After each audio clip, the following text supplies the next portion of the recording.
País das Maravilhas. Como você se chama? Alice. A Alice? Eu levarei você à lebre e ao chapeleiro. Ela é a verdadeira Alice, eu tenho certeza. Decory, na mesa não, por favor. Tome um pouco de chá aqui. Você não é Absoline, eu sou Absoline. Menina burra. Mas o que é isso? Eu sou o Tweedledee, ele é Tweedledum. Pelo contrário, eu sou o Tweedledum, ele é Tweedledee. Você achou que ela se lembraria de tudo que houve na primeira vez? Iosa.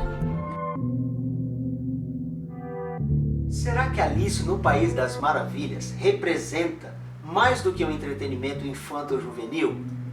Muitos acreditam que sim. Mais de 150 anos se passaram da publicação desta obra e até hoje especula-se sobre os reais propósitos de Lewis Carroll com toda essa aventura. Psiquiatras, psicanalistas e até filósofos buscam compreender os mistérios do País das Maravilhas. Hoje, a nossa intenção é viajar por cada página do livro sob a ótica dos conceitos da psicopatologia, a fim de encontrar alterações das funções psíquicas da personagem principal. Você está pronto?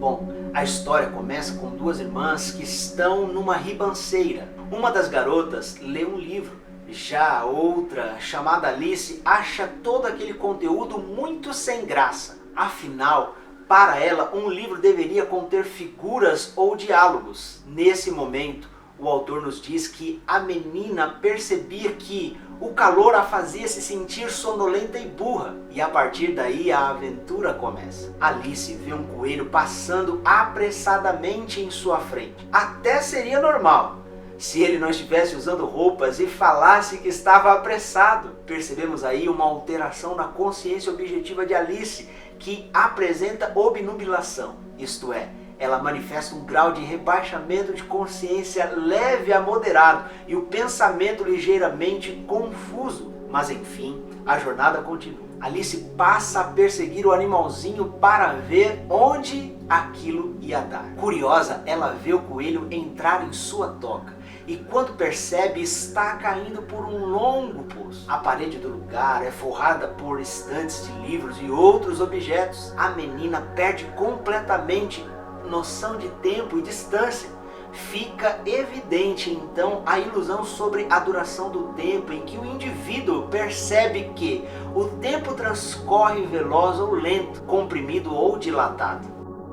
O poço era muito fundo ou ela caía muito devagar, porque enquanto caía, teve tempo de sobra para olhar à sua volta e imaginar o que iria acontecer em seguida. Caindo, caindo, caindo. A queda não terminaria nunca? Quantos quilômetros será que já caí até agora? Disse em voz alta. Devo estar chegando perto do centro da Terra. Deixe-me ver. Isso seria a uns 6.500 quilômetros de profundidade. Acho. E nessa queda sem fim, Alice tinha tempo de sobra para pensar. E seus pensamentos viajavam indo a caminhos sem sentido. Não conseguia concluir um único raciocínio. Estamos diante da arborização do pensamento, que é caracterizada por uma perda de direção lógica do pensamento, de forma a não conseguir finalizar um raciocínio. Ela constantemente apresenta esse quadro. Veja o que acontece nesse momento em particular. Caindo, caindo, caindo. Como não havia mais nada a fazer, Alice logo começou a falar de novo. Tenho a impressão de que Dinah vai sentir muita falta de mim esta noite. Dinah era a gata. Espero que se lembre de seus pires de leite na hora do chá. Dinah, minha querida, queria que você estivesse aqui embaixo comigo. Pena que não haja nenhum camundongo no ar, mas você poderia apanhar um morcego. É muito parecido com um camundongo. Mas será que gatos comem morcegos?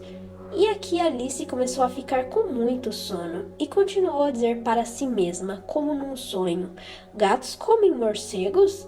Gatos comem morcegos? E às vezes, morcegos comem gatos? Pois como não sabia responder a nenhuma das perguntas, o jeito como as fazia não tinha muita importância. Mas essa queda precisava terminar para a história continuar. E nesse instante nos deparamos com um quadro de sopor, cuja sonolência de Alice é despertada através de um estímulo enérgico, o fim da queda. Sentiu que estava cochilando e tinha começado a sonhar, quando subitamente, bum, bum, caiu sobre um monte de gravetos e folhas secas. A queda terminara. Alice não ficou nem um pouco machucada e num piscar de olhos estava de pé.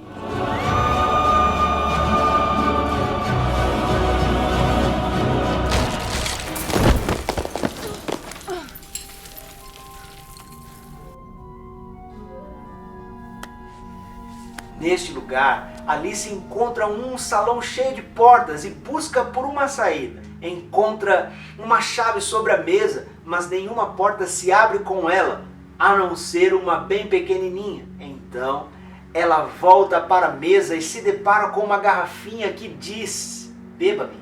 Seu lado racional ainda procura por informações sobre um possível veneno e, não encontrando esse indício, sente-se à vontade para ingerir o conteúdo. E num instante, aquela saborosa bebida faz que ela comece a diminuir. Mas isso de nada adiantou, já que ela esqueceu a chave sobre a mesa. E assim, pequenina, agora perto da mesa encontra um bolinho que diz: coma-me. Poderia resolver seus problemas.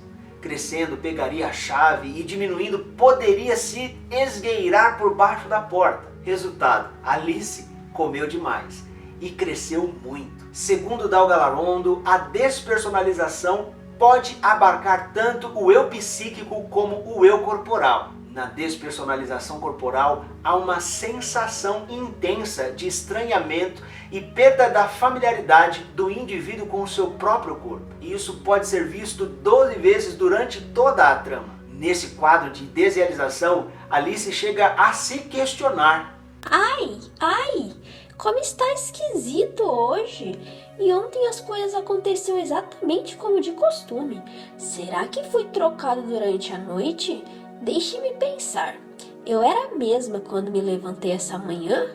Tenho uma ligeira lembrança de que me senti um bocadinho diferente. Mas eu não sou a mesma. A próxima pergunta é: afinal de contas, quem sou eu? Este é o grande enigma. Com isso, a menina passa a apresentar um humor deprimido, um estado de ânimo recheado por sentimentos desagradáveis. Ela era tão esperta, sabia de tantas coisas, como não poderia resolver essa situação de sair de uma sala? Ela então não era ela mesma, só podia ter sido trocada por alguma de suas amigas. Seus olhos se encheram de lágrimas de novo enquanto continuava. Afinal de contas, devo ser Mabel. Não, minha decisão está tomada. Se sou Mabel, vou ficar aqui. Não vai adiantar nada eles encostarem suas cabeças no chão e pedirem: volte para cá, querida. Vou simplesmente olhar para cima e dizer: então, quem eu sou eu? Primeiro me digam. Aí, se eu gostar de ser essa pessoa, eu subo. Se não, fico aqui embaixo até ser alguma outra pessoa. Mas ai, exclamou Alice numa súbita explosão de lágrimas. Queria muito que encostassem a cabeça no chão. Estou tão cansada de ficar assim sozinha aqui. Coma-me. Tá bem, mas eu só quero ver depois. Eu não acho graça nenhuma. Nunca mais saio daqui. Oh, calma. Choro não ajuda. Não chore. Oh, ora, cuidado. Oh, que dilúvio.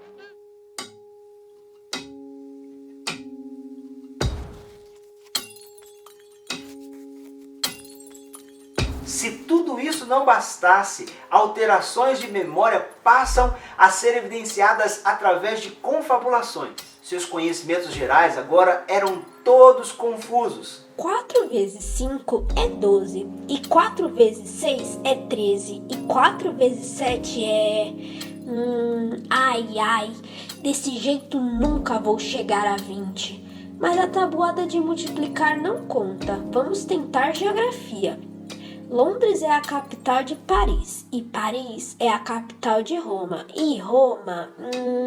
não, está tudo errado, eu sei.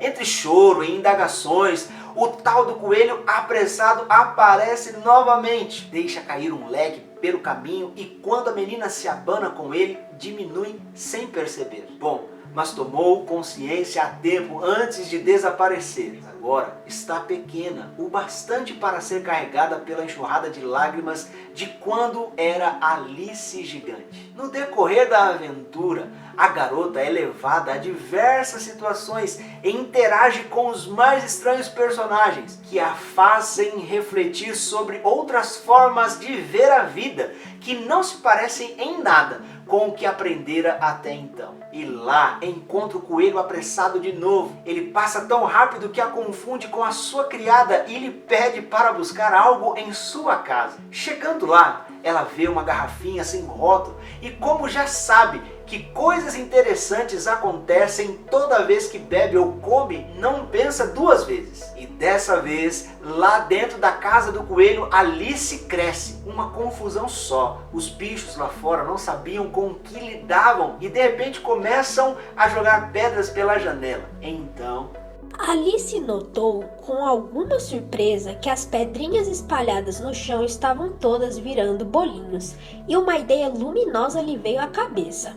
Se eu comer um desses bolinhos, pensou, ele com certeza vai produzir alguma mudança no meu tamanho. E como não é possível ele me aumentar, só pode me diminuir, suponho. A ideia da menina dá certo. Ela diminui e foge para o meio da floresta. Naquele lugar, ela começa a conversar com uma lagarta e novamente a despersonalização se manifesta. Ao ser questionada sobre quem é, responde meio sem jeito. Eu mal sei, senhor. Nesse exato momento, pelo menos sei quem eu era quando me levantei essa manhã. Mas acho que já passei por várias mudanças desde então. Quem és tu? Eu já nem sei, senhor. Mudei tantas vezes desde hoje de manhã, como vê. Eu nada vejo. Explica-te. Sinto muito, mas não posso explicar, senhor. Já não sou a mesma, como vê. Eu nada vejo. Não sei como vou explicar, pois para mim não é nada claro. Tu? Quem és tu? Ai, tudo aqui é tão confuso. Mas pelo menos a lagarta dá a dica de como resolver seu problema de tamanho. É só comer um pedaço do lado certo do cogumelo. Alice vai provando um lado e outro e percebendo as alterações que isso provoca em si mesma. Novamente, percebemos a despersonalização. Tudo que conseguia ver quando olhava para baixo era uma imensa extensão de pescoço que parecia se erguer como um talo de um mar de folhas verdes que se estendia lá longe, debaixo dela. E onde foram parar meus ombros? Oh, minhas mãozinhas! Por que será que não consigo mais vê-las? Estava mexendo as mãos enquanto falava, mas isso não parecia produzir nenhum efeito, exceto uma sacudidela das distantes folhas verdes. Depois de algumas tentativas, chega numa altura e proporção corporal que considera adequada e continua a sua jornada. Porém, antes disso, é importante citar que Alice mudou de tamanhos várias vezes. E tudo começou bebendo ou comendo alguma coisa. Então ela associou que ingerir algo naquele mundo faria com que crescesse ou diminuísse. Vemos nesse comportamento um delírio de relação. Durante sua busca por algum caminho para algum lugar, Alice pede informações para um gato muito sorridente. Ao final da conversa, o gato desaparece lentamente. até que fica somente seu sorriso pairando no ar. Bem, já vi muitas vezes um gato sem sorriso, pensou Alice, mas um sorriso sem gato é a coisa mais curiosa que já vi na minha vida. Estaria Alice tendo uma alucinação visual dentro de tanta produção delirante? E chega no momento que aparentemente algo mais lógico iria acontecer. Alice fora convidada a participar de um julgamento. Ela já tinha lido muito sobre isso, mas nunca tinha participado. Mas o conhecimento que tinha a respeito já lhe deu um panorama sobre o que estava por acontecer e não acontecer. Isso mesmo. Alice, mais uma vez, encontra uma sequência de eventos ilógicos, mas tão interessantes que a deixam num estado de hipervigilância. Ela está tão atenta a tudo que dá resposta rápida a qualquer estímulo. Veja só, de repente, seu nome é chamado como testemunha e a menina logo grita. Aqui, talvez, para você, isso não tenha representado nada, mas pensando que esta é uma obra do século XIX, época em que as mulheres não tinham vez nem voz, a atitude de Alice é questionável. Estaria ela começando a agir fora da caixinha? É nesse contexto que Alice de repente acorda, ali no colo de sua irmã, na ribanceira que falamos no começo.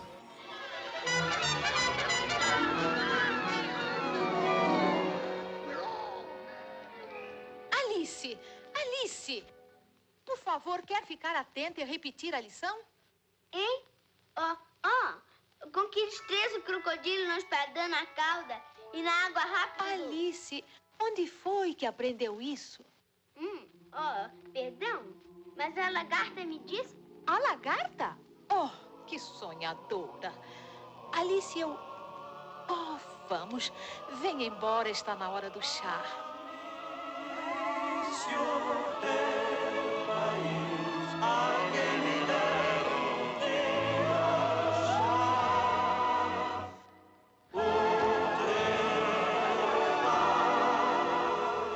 Teria sido tudo um sonho com representações do que vive na realidade? Ou será que tudo passou de um delírio daqueles? Ou então, Alice realmente viveu toda essa aventura? Bom, o que podemos concluir é, independentemente do que seja, é que Alice tenta durante todo o enredo buscar a racionalidade. Mas, quanto mais ela buscava se apoiar nos conhecimentos terrenos, parecia que menos domínio tinha sobre qualquer coisa, até seu próprio eu, que deveria ser o seu maior conhecimento, já não tinha lógica ali. Ou será que o mundo que vivia anteriormente, que não tinha sentido? São estas as questões que Alice no País das Maravilhas deixa para nós. A título de curiosidade, você sabia que existe uma síndrome de Alice no País das Maravilhas? É verdade. Foi descrita pela primeira vez na década de 50. Inicialmente, os registros indicavam que os indivíduos apresentavam distúrbios visuais, relatando alterações na percepção de si mesmo e de pessoas ou objetos à sua volta. Hoje, esta síndrome está ligada a episódios pós-infecção de Zika vírus, varicela, H1N1, entre outras doenças. E para apimentar ainda mais nossa discussão, sabia que artigos científicos relatam que é quase possível dizer que a experiência de Alice, na verdade, retratava a própria vida de Lewis Carroll? Isso porque em um dos seus diários o autor relatou que sofreu pela segunda vez um distúrbio visual seguido por uma dor de cabeça. Interessante, não? Bom, eu queria falar mais um pouco, mas não vai dar. Eu acabei de me lembrar. Eu preciso ir porque eu estou atrasado para o chá.